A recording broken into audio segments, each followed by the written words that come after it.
Okay. Hey guys, everyone from YouTube. My name is Diego Valenzuela, and for the past 8 weeks, I've been doing a project for my Honors English 2 class. This project is called the Sophomore Research Project, or the Student Research Project, or paper. And I attend Brophy College Prep in Phoenix, Arizona, and I'm a sophomore. I'm going to be a junior. And today I am here to present to you my art connections for my poet, the great American poet, Galway Kinnell, which many of you probably won't know. So I'm going to introduce you to Mr. Kinnell first. So Galway Kinnell, it's Galway, not Galway, as many people call him. He was first born on February 1st in the late 20s, 1920s, in the year 1927 specifically, and is still living today at the age of 83. And he attended Princeton University and Rochester University. And before this, he was in the United States Navy from the years 1945-1946, and was able to witness much of the horrors the Nazis did, and this greatly influenced his writings, his poetry writings. And it was such a great experience that he wrote many poems, like several, and those are in some of his books, his poetry books.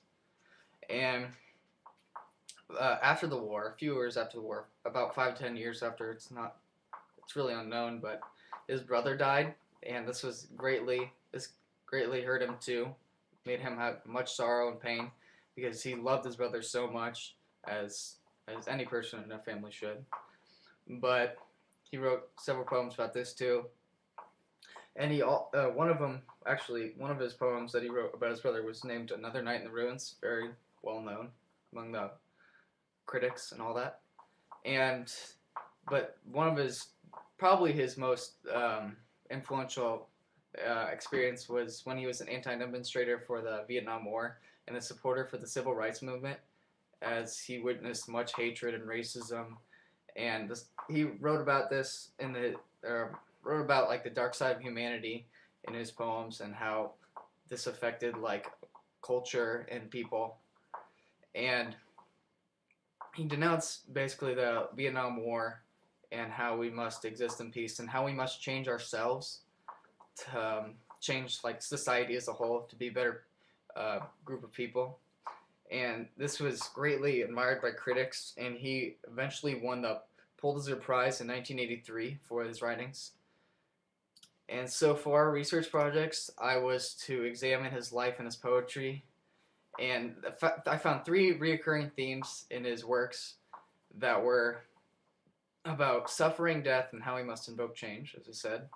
And these were found in three poems called "The Bear," "Another Night in the Ruins," and "The Last River." And these can be found elsewhere on my site. And we were also supposed to find two art connections that were like films, paintings, songs, etc. And I was able to find two great ones that incorporated these three ideals. And the first one being the song "What's Going On" by Marvin Gaye. And the second art connection, was Schindler's List, a Steven Spielberg film, which was very deep and grueling and sad. And they greatly show all these three characteristics. But the first song I'm going to be talking about, the only song actually, "What's Going On," was released in 1971 by Marvin Gaye. And it was about the Vietnam War and civil rights movement. And here's a little clip.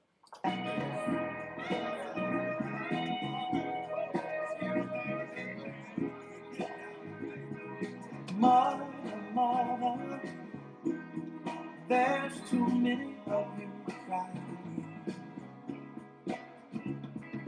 Brother, brother, brother, there's far too many of you dying. Okay, there's a little clip. And what Gaye was trying to say was that we must spread peace among ourselves, and how we must just stop the war completely in Vietnam, and how it's just promoting violence and death everywhere and suffering within like the people back home in America. And this was occurring in Gaye's life, as he had a lot of trouble with his parents and his brother, who was I believe he was in Vietnam. and so he just wanted to show the American public that we must stop fighting altogether and killing and all that. And my second art connection, Schindler's List, is kind of similar to Gay Song because it involves a war.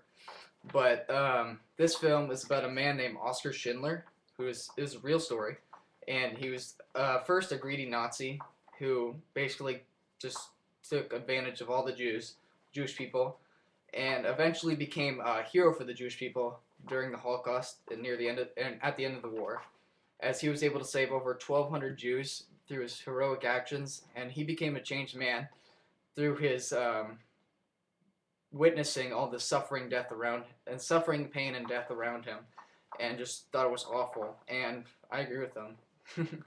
But he truly opened his heart to others, and this completely represents Kinnell's ideals, and that we must change ourselves in order to change society as a whole. And that's basically it. So thank you guys for watching. Please enjoy the rest of my site, and here are my 2 art connections. This is for Galway Kinnell. Thank you. Bye.